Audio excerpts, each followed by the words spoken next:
মানবতার দায় থেকে বাংলাদেশের নাগরিকরা রাজপথে এসে দাঁড়িয়েছে।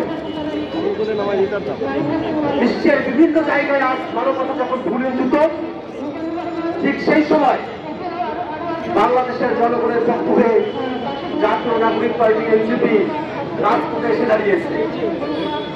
আমরা খেয়াল করে দেখেছি, সম্প্রতি ভারতে যে ওয়াক্ফ সংশোধনী বিল পাশ করা হয়েছে, সে ওয়াক্ফ সংশোধনী বিল পাশের মধ্য দিয়ে ভারতের মুসলমানদের যে সম্পত্তি, ঘরগুলো এবং দাতব্য সম্পত্তিগুলোকে রাষ্ট্রীয়ভাবে মুসলমানদের হাত থেকে কেড়ে নিয়ে সেগুলোকে মুসলমানদের বঞ্চনার এবং নিপীড়নের ক্ষেত্রকে রাষ্ট্রীয়ভাবে প্রস্তুত করবার মেকানিজম তৈরি করেছে ভারত সরকার।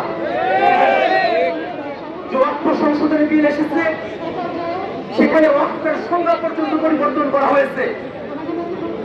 দীর্ঘ সময় ধরে মৌখিক স্বীকৃতির ভিত্তিতে, সামাজিক রীতিনীতির ভিত্তিতে যেসব সম্পত্তি ওয়াক্ফ হিসেবে বিবেচিত হয়েছিল, দুর্ভাগ্যজনকভাবে আইনি মার পেছে ফেলে মৌখিক স্বীকৃতি এবং সামাজিক স্বীকৃতিতে থাকা সেই সব ওয়াক্ফ সম্পত্তিকে ওয়াক্ফ সম্পত্তির বাইরে নিয়ে যাবার যে চক্রান্ত ভারত সরকার বাস্তবায়নের পথ উন্মুক্ত করেছে।